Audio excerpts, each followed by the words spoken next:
Hey everyone, today I'm going to teach you how to export form submissions in HubSpot. Without any further ado, let's get started. First, open your web browser and navigate to HubSpot.com. Once you're on the page, go ahead and log into your HubSpot account using your credentials. This will give you access to all your marketing tools and form data that you've collected through your various campaigns and landing pages. After you've logged in and your dashboard loads up, direct your attention to the left side of your screen where you'll see the main navigation menu.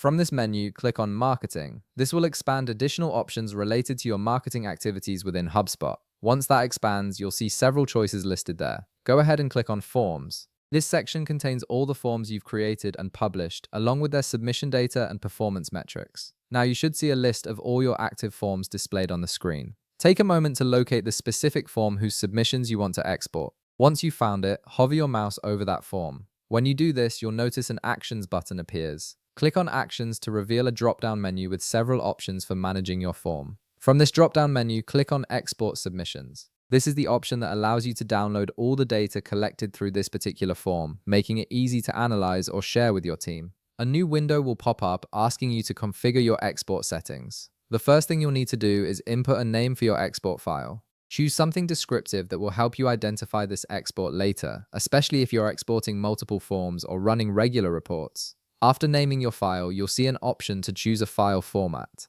Click on the drop-down and select your preferred format, whether that's CSV, Excel, or another option that works best with your workflow or the tools you plan to use for analysis.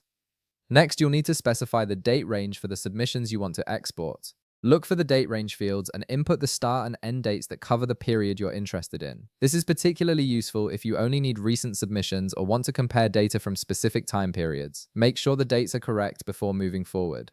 Once you've configured the name, file format, and date range, go ahead and click the Export button. This will initiate the export process and HubSpot will start compiling all the form submissions that match your criteria into the file format you selected. Now, here's the important part. You'll need to wait while HubSpot processes your export request. Depending on how many submissions you have, this could take anywhere from a few seconds to several minutes. HubSpot will send the export file directly to your email once it's ready, so you don't need to stay on this page. You can continue working on other tasks while the export is being prepared in the background. And that's it. You've successfully set up your form submission export in HubSpot and you'll receive it in your inbox shortly. If this video helped you out, be sure to leave a like, subscribe, and I'll see you in the next one.